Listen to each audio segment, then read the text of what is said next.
कोई आता था तो कहता था कि मैं भारत के अंतिम गांव में जाकर आया, और अब जब यहां जैसे मैं वापिस जाऊंगा, मेरी पोती को बताऊंगा कि मैं भारत के पहले गांव में जाकर आया हूं। ये जो कंसेप्चुअल चेंज है, ये दृष्टिकोण का जो बदलाव है, वो बदलाव माननीय प्रधानमंत्री जी के मन में सीमा पर कठिनाई का जीवन जीते हुए, हमारी देश की सीमाओं की सुरक्षा करते हुए, हमारे जवान, हमारी सेना के जवान, हमारे सीमा सुरक्षा अलग अलग बलों के जवान और यहां के नागरिक जो सीमा की सुरक्षा करते हैं, उनके प्रति आदर और सम्मान का एक दृष्टिकोण है। मैं यहां आया हूं तब सबसे पहले किबुथु में जो 62 की लड़ाई में हमारे 21 अक्टूबर 1962 को तत्कालीन कुमाऊं रेजिमेंट के 6 अधिकारियों ने यहां पर जो बहादुरी से लड़ाई लड़ी और जिस वीरता के कारण भारत की भूमि की रक्षा हो पाई, इस सभी को मनपूर्वक स्मरण कर कर श्रद्धांजलि देना चाहता हूं। संख्या में तो वो छोटे थे, हथियारों में भी छोटे थे, मगर देश भर के और दुनिया भर के 1963 में टाइम मैगजीन में भी लिखा कि जो किबुथु में लड़ाई हुई, वो लड़ाई के अंदर भारतीय सेना के पास हथियार तो कम थे, मगर वीरता समग्र विश्व की सेनाओं से सबसे भरपूर वीरता थी तो भारतीय जवानों में थी।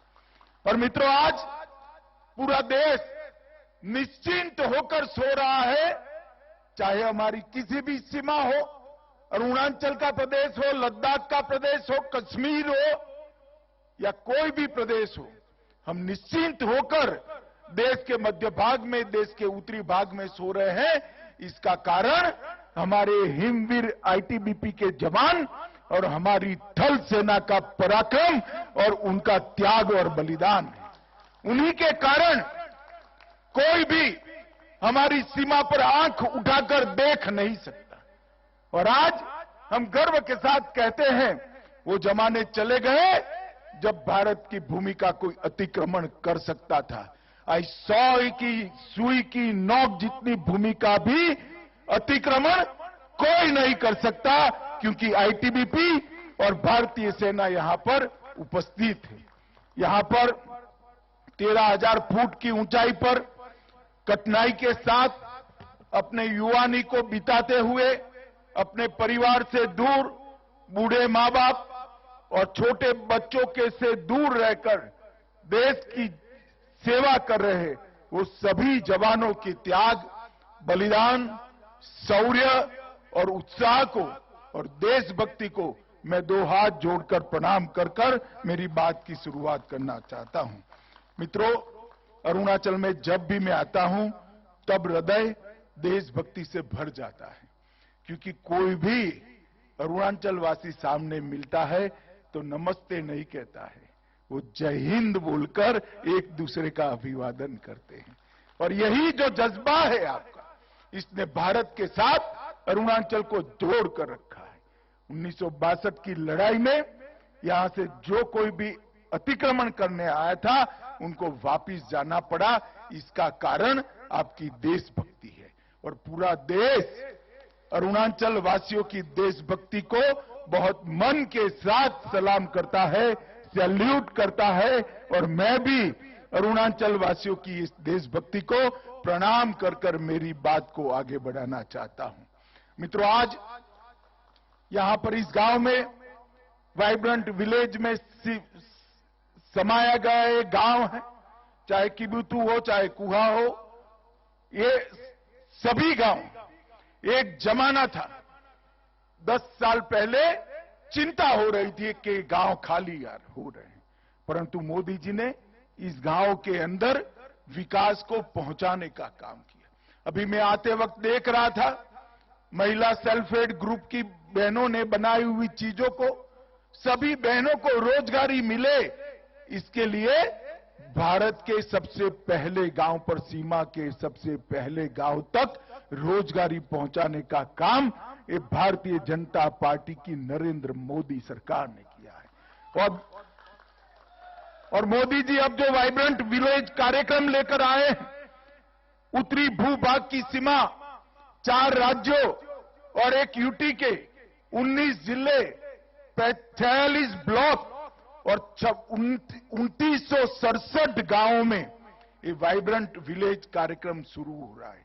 इसका पहला हिस्सा 662 गांवों में और 46 ब्लॉकों में शुरू होगा। लगभग 1,42,000 की आबादी, 1,82,000 की आबादी इसकी लाभार्थी होगी।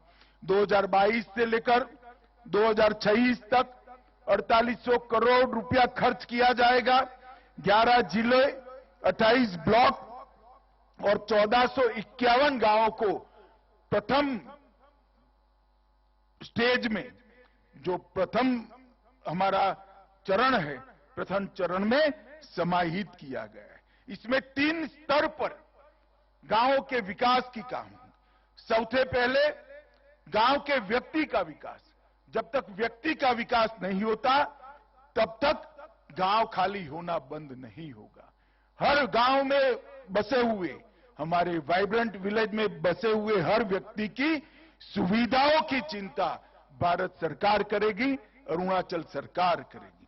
विभिन्न योजनाएं जो हैं, चाहे बैंक अकाउंट खोलना है, चाहे बैंक पहुंचानी है, चाहे बिजली पहुंचानी है, चाहे शौचालय पहुंचाना है, चाहे घर के अंदर गैस पहुंचाना है, चाहे रोजगारी देनी है, ये सभी योजनाओं में 100% पूर्तता ये 3 साल के अंदर हम वाइब्रेंट विलेज के अंदर कर देंगे।